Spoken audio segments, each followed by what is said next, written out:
CM DKShi ಪರವಾಗಿ ನಿಂತಿದೆ ರಾಜ್ಯ ಒಕ್ಕಲಿಗರ ಸಂಘ. ಡಿಕೆಶಿ ಸಿಎಂ ಆಗಬೇಕು, ಅವರಿಗೆ ಸಿಎಂ ಸ್ಥಾನ ಸಿಗಬೇಕು ಅಂತ ಹೇಳಿ ಬ್ಯಾಟ್ ಬೀಸ್ತಾ ಇದೆ ಒಕ್ಕಲಿಗರ ಸಂಘ. ಒಕ್ಕಲಿಗರ ಸಂಘದ ನೂತನ ಅಧ್ಯಕ್ಷ ಶ್ರೀನಿವಾಸ್ ಅವರು ಆಗ್ರಹವನ್ನ ಮಾಡಿದ್ದಾರೆ. ನಮ್ಮ ಸಮುದಾಯಕ್ಕೆ ಅಂದ್ರೆ ಒಕ್ಕಲಿಗ ಸಮುದಾಯಕ್ಕೆ ಅನ್ಯಾಯವಾಗೋದಕ್ಕೆ ನಾವು ಬಿಡಲ್ಲ. ಕಾಂಗ್ರೆಸ್ ಹೈಕಮಾಂಡ್ ಕೊಟ್ಟ ಮಾತಿನಂತೆ ನಡ್ಕೋಬೇಕು ಅಂತ ಹೇಳಿ ಒಕ್ಕಲಿಗರ ಸಂಘದ ನೂತನ ಅಧ್ಯಕ್ಷ ಶ್ರೀನಿವಾಸ್ ಆಗ್ರಹವನ್ನ ಮಾಡಿದ್ದಾರೆ. ಚುನಾವಣೆಯಲ್ಲಿ ಡಿಕೆಶಿ ಶ್ರಮದಿಂದಲೇ ಹೆಚ್ಚು ಸ್ಥಾನ ಗೆದ್ದಿರೋದು ಕಾಂಗ್ರೆಸ್. ಮೊದಲನೇ ಅವಧಿಯಲ್ಲಿ ಡಿಕೆಶಿ ಸಿಎಂ ಆಗಬೇಕಾಗಿತ್ತು ಅಂತ ಹೇಳಿ ಒಕ್ಕಲಿಗರ ಸಂಘದ ನೂತನ ಅಧ್ಯಕ್ಷ ಶ್ರೀನಿವಾಸ್ ಹೇಳಿಕೆಯನ್ನ ಕೊಟ್ಟಿದ್ದಾರೆ. ಇನ್ನು ಎಚ್ಚರಿಕೆ ಕೊಡುವಂತ ಪ್ರಯತ್ನಗಳು ಕೂಡ ಒಕ್ಕಲಿಗರ ಸಂಘದಿಂದ ಆಗಿದೆ. ಒಂದು ವೇಳೆ ಡಿಕೆ ಶಿವಕುಮಾರ್ ಅವರಿಗೆ ಈ ಸತಿ ಪಟ್ಟ ಕಟ್ಟಲಿಲ್ಲ ಅಂತಂದ್ರೆ, ನಮ್ಮ ಸಮುದಾಯಕ್ಕೆ ಅನ್ಯಾಯ ಆದ್ರೆ ಯಾವುದೇ ಕಾರಣಕ್ಕೂ ನಾವು ಅದನ್ನ ಸಹಿಸಿಕೊಳ್ಳೋದಿಲ್ಲ. ಕೂಡಲೇ ಕಾಂಗ್ರೆಸ್ ಹೈಕಮಾಂಡ್ ಕೊಟ್ಟ ಮಾತಿನಂತೆ ನಡ್ಕೋಬೇಕು, ಅವ್ರು ಪಟ್ಟಂತ ಶ್ರಮಕ್ಕೆ ಕೂಲಿ ಕೊಡಿ ಅಂತ ಕೇಳ್ತಾ ಇದ್ದಾರೆ. ಕೊಟ್ಟ ಮಾತಂಗೆ ಮಾನ್ಯ ಸಿದ್ದರಾಮಯ್ಯನವರು ಮುಖ್ಯಮಂತ್ರಿ ಆಗಿ ಇವತ್ತಿಗೆ 2.5 ವರ್ಷ ಆಗಿದೆ.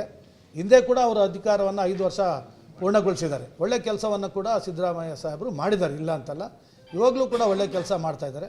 2.5 ವರ್ಷ ಆದಮೇಲೆ ಡಿ.ಕೆ. ಶಿವಕುಮಾರ್ ಅವರಿಗೆ ಅಧಿಕಾರವನ್ನು ಬಿಟ್ಟುಕೊಡ್ತಕ್ಕಂಥ ಒಂದು ಮಾತು ನಡೆದಿದೆ ಅಂತಕ್ಕಂಥದ್ದನ್ನು ಸುಮಾರು ಜನ ಮಾತನಾಡ್ತಾ ಇದ್ದಾರೆ.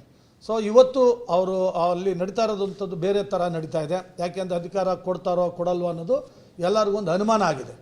ಇವತ್ತು ನಾವು ಕೂಡ ಇವತ್ತು ಏನು ರಾಜ್ಯ ಒಕ್ಕಲಿಗರ ಸಂಘ ಏನಿದೆ, ಇವತ್ತು ನಾವು ಹೇಳಬೇಕಾಗಿದೆ. ಇವತ್ತು ಅವರು ಪಟ್ಟಂಥ ಕಷ್ಟಕ್ಕೆ, ಅವ್ರು ಪಟ್ಟಂಥ ಕೆಲಸ ಮಾಡಿದಂಥ ಕೆಲಸಕ್ಕೆ ಕೂಲಿ ಕೊಡಿ, ಅವ್ರಿಗೆ ಕೂಲಿ ಕೊಡಿ ಸಾಕು. ಯಾಕೆ ಅಂತಂದರೆ ಅವ್ರಿಗೂ ಒಂದು ಆಸೆ ಇದೆಯಲ್ಲ, ರಾಜ್ಯದ ಮುಖ್ಯಮಂತ್ರಿ ಆಗಬೇಕು ಅನ್ನೋದು ಆಸೆ ಇರ್ತಾಯಿತ್ತಲ್ಲ. ಕೊಟ್ಟ ಮಾತಂಗೆ ನಡ್ಕೊಬೇಕು ಅಂಥೇಳಿ ನಾವೆಲ್ಲ ಏನು ನಿರ್ದೇಶಕರಿದ್ದೀವಿ ರಾಜ್ಯ ಒಕ್ಕಲಿಗರ ಸಂಘದ ಪರವಾಗಿ ಅವರ ಹೈಕಮಾಂಡ್ಗೆ ನಾವು ಆಗ್ರಹವನ್ನು ಈ ಒಂದು ಸಂದರ್ಭದಲ್ಲಿ ನಾನು ಮಾಡಲಿಕ್ಕೆ ಇಚ್ಛೆ ಪಡ್ತಾ ಇದ್ದೇನೆ. ರಾಜ್ಯ ಒಕ್ಕಲಿಗರ ಸಂಘ ನಾವೆಲ್ಲರೂ ಕೂಡ ಒಮ್ಮತದಿಂದ ಡಿ.ಕೆ. ಶಿವಕುಮಾರ್ ಅವರು ಈ ಒಂದು ಸಂದರ್ಭದಲ್ಲಿ ನಮ್ಮ ಸಮುದಾಯದವರು ಅಂತ ನಾವು ಕೇಳ್ತಾ ಇಲ್ಲ. ಕಾಂಗ್ರೆಸ್ ಪಕ್ಷದ ಧುರೀಣ ನಾಯಕರು ಕಾಂಗ್ರೆಸ್ ಪಕ್ಷ ಮುಂದೆ ಬರಬೇಕಾದ್ರೆ ಅವರ ಅವಶ್ಯಕತೆ ನಿಮಗಿದ್ದರೆ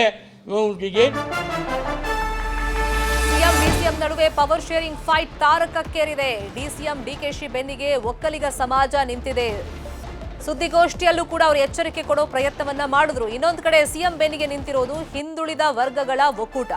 ಒಕ್ಕಲಿಗ ಸಮಾಜದವರು ಸುದ್ದಿಗೋಷ್ಠಿ ಮಾಡಿದ್ರು. ಅದಕ್ಕೆ ಪ್ರತಿಯಾಗಿ ಸುದ್ದಿಗೋಷ್ಠಿಗೆ ಹಿಂದುಳಿದ ಜಾತಿಗಳ ಒಕ್ಕೂಟ ಸಂಜೆ ತಯಾರಿಯನ್ನ ಮಾಡಿಕೊಂಡಿದೆ. ಸಂಜೆ 4 ಗಂಟೆಗೆ ಖಾಸಗಿ ಹೋಟೆಲ್ನಲ್ಲಿ ಸುದ್ದಿಗೋಷ್ಠಿಯನ್ನ ಕರೆಯಲಾಗಿದೆ.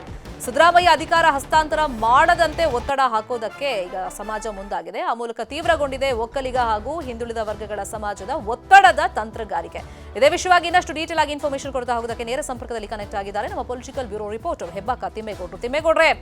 ಒಂದ್ ಕಡೆ ರಾಜಕೀಯ ಲಾಭಿ ಜಟಾಪಟಿ ನಡೀತಾ ಇದ್ರೆ, ಇನ್ನೊಂದು ಕಡೆ ಮಠಾಧೀಶರು ಕೂಡ ಈ ಅಖಾಡಕ್ಕಿಳಿದಿದ್ದಾರೆ. ಇನ್ನೊಂದು ಕಡೆ ಜಾತಿ ರಾಜಕಾರಣ, ಒಂದು ಕಡೆ ಒಕ್ಕಲಿಗ ಸಮಾಜ, ಇನ್ನೊಂದು ಕಡೆ ಹಿಂದುಳಿದ ವರ್ಗಗಳ ಒತ್ತಡ ತಂತ್ರ ಹೆಂಗ್ ನಡೀತಾ ಇದೆ? ಶರ್ಮಿತಾ, ಈ ಒಂದು ಪವರ್ ಶೇರಿಂಗ್ ಜಟಾಪಟ್ಟಿ 2 ಸಮುದಾಯಗಳ ಪ್ರತಿಷ್ಠೆಗೆ ಕಾರಣವಾಯ್ತಾ ಅಂತ. ಯಾಕಂತ ಹೇಳಿದ್ರೆ ಸಿಎಂ ಸಿದ್ದರಾಮಯ್ಯನವರ ಬೆನ್ನಿಗೆ ನಿಂತಿರ್ತಕ್ಕಂಥ ಅಹಿಂದ ಸಂಘಟನೆಗಳು ಮತ್ತು ಅಹಿಂದ ಸಮುದಾಯದ ಸ್ವಾಮೀಜಿಯವರು ಯಾವುದೇ ಕಾರಣಕ್ಕೂ ಕೂಡ ಪವರ್ ಶೇರಿಂಗ್ ಆಗಬಾರ್ದು ಅನ್ನುವಂಥ ನಿಟ್ಟಲ್ಲಿ ಒತ್ತಡವನ್ನು ಏರ್ತಾ ಇದ್ರೆ, ಇತ್ತ ಡಿಸಿಎಂ ಡಿ.ಕೆ. ಶಿವಕುಮಾರ್ ಅವರ ಬೆನ್ನಿಗೆ ನಿಂತಿರ್ತಕ್ಕಂಥ ಒಕ್ಕಲಿಗ ಸಮುದಾಯದ ಏನು ಸ್ವಾಮೀಜಿಯವರು ಮತ್ತು ಒಕ್ಕಲಿಗ ಸಮುದಾಯದ ಸಂಘಟನೆಗಳು ಇದೀಗ ಅಧಿಕಾರ ಒಪ್ಪಂದದಂತೆ ಕೊಟ್ಟ ಮಾತಿನಂತೆ ಅಧಿಕಾರವನ್ನ ಹಸ್ತಾಂತರ ಮಾಡಬೇಕು, ಪವರ್ ಶೇರಿಂಗ್ ಅನ್ನ ಮಾಡಬೇಕು. ಯಾಕಂತ ಹೇಳಿದ್ರೆ ಡಿಸಿಎಂ ಡಿ.ಕೆ. ಶಿವಕುಮಾರ್ ಅವರು ಕೊಟ್ಟಂತ ಎಲ್ಲಾ ಟಾಸ್ಕ್ಗಳನ್ನು ಕೂಡ ನಿಭಾಯಿಸಿದ್ದಾರೆ. ಒಂದ್ ವೇಳೆ ಏನಾದರೂ ಸಿಎಂ ಸಿದ್ದರಾಮಯ್ಯನವರು ಅಧಿಕಾರವನ್ನು ಹಸ್ತಾಂತರ ಮಾಡದೇ ಇದ್ರೆ ಮುಂದಿನ ದಿನಗಳಲ್ಲಿ ಕಾಂಗ್ರೆಸ್ ತಕ್ಕ ಶಾಸ್ತಿಯನ್ನು ಅನುಭವಿಸಬೇಕಾಗುತ್ತೆ ಅನ್ನುವಂಥ ಒಂದು ಎಚ್ಚರಿಕೆ ಸಂದೇಶವನ್ನ ಇವತ್ತು ಒಕ್ಕಲಿಗರ ಸಂಘದ ಮಾಜಿ ಅಧ್ಯಕ್ಷ ಕೆಂಚಪ್ಪಗೌಡರು ಸೇರಿದಂತೆ ಒಕ್ಕಲಿಗರ ಸಂಘದ ಹಾಲಿ ಪದಾಧಿಕಾರಿಗಳೆಲ್ಲರೂ ಕೂಡ ರವಾನೆ ಮಾಡಿದ್ದಾರೆ. ಅತ್ತ ಆದಿಚುಂಚನಗಿರಿ ಮಠದ ಪೀಠಾಧ್ಯಕ್ಷರಾದಂಥ ನಿರ್ಮಲಾನಂದನಾಥ ಸ್ವಾಮೀಜಿಯವರು ಕೂಡ ನಿನ್ನೆಯಷ್ಟೇ ಎಚ್ಚರಿಕೆ ಸಂದೇಶವನ್ನ ರವಾನೆ ಮಾಡಿದ್ರು. ಅಷ್ಟೇ ಅಲ್ಲ, ಇತರೆ ಸಮುದಾಯದ ಸ್ವಾಮೀಜಿಯವರು ಕೂಡ ಇದೀಗ ಡಿಸಿಎಂ ಡಿ.ಕೆ. ಶಿವಕುಮಾರ್ ಪರವಾಗಿ ನಿಂತಿರ್ತಕ್ಕಂಥದ್ದು. ಬೆಳಗಾವಿ ಜಿಲ್ಲೆಯ ಮಠಾಧೀಶರು ಒಬ್ಬರು ಕೂಡ ಇದೀಗ ಡಿ.ಕೆ. ಶಿವಕುಮಾರ್ ಪರವಾಗಿ ಬ್ಯಾಟ್ ಬೀಸಿದ್ದಾರೆ. ಈ ಎಲ್ಲಾ ಬೆಳವಣಿಗೆಗಳ ನಡುವೆ ಇದೀಗ ಸಿಎಂ ಬೆನ್ನಿಗೆ ನಿಂತಿರ್ತಕ್ಕಂಥ ಕನಕ ಗುರುಪೀಠದ ಅಂದ್ರೆ ಕಾಗಿನೆಲೆ ಕನಕ ಗುರುಪೀಠದ ನಿರಂಜನಾನಂದ ಪುರಿ ಸ್ವಾಮೀಜಿಯವರು ಕೂಡ ತಮ್ಮ ನೇತೃತ್ವದಲ್ಲಿ ಹಿಂದುಳಿದ ವರ್ಗಗಳ ಮಠಾಧೀಶರ ನಿಯೋಗವನ್ನ ಸಿಎಂ ಬಳಿ ಕರೆತರ್ತಾ ಇದೆ.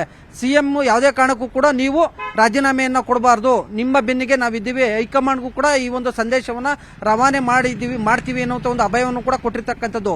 ಅಷ್ಟೇ ಅಲ್ಲ, ಸಿಎಂ ಆಪ್ತರು ಕೂಡ ಅಂದ್ರೆ ಸಿಎಂ ಆಪ್ತ ಸಚಿವರು, ಶಾಸಕರುಗಳು ಕೂಡ ಯಾವುದೇ ಕಾರಣಕ್ಕೂ ಕೂಡ ನೀವು ರಾಜೀನಾಮೆಯನ್ನ ಕೊಡಬೇಡಿ ಅನ್ನುವಂಥ ಒಂದು ಮಾತನ್ನು ಕೂಡ ಸಿಎಂ ಸಿದ್ದರಾಮಯ್ಯನವರಿಗೆ ಹೇಳ್ತಾ ಇರ್ತಕ್ಕಂಥದ್ದು. ಈ ಎಲ್ಲಾ ಬೆಳವಣಿಗೆಗಳಿಂದ ಎಲ್ಲ ಒಂದ್ ಕಡೆಯಾಗಿ ಇದೀಗ ಒಕ್ಕಲಿಗ ವರ್ಸಸ್ ಅಹಿಂದ ಸಮುದಾಯಗಳ ನಡುವೆ ಒಂದು ರೀತಿ ಈ ಒಂದು ಪವರ್ ಶೇರಿಂಗ್ ಜಟಾಪಟಿ ಪ್ರತಿಷ್ಠೆಯನ್ನ ಹುಟ್ಟು ಹಾಕಿದ್ಯಾ ಅನ್ನುವಂಥದ್ದು ಸ್ಪಷ್ಟವಾಗಿ ಕಂಡು ಬರ್ತಾ ಇದೆ.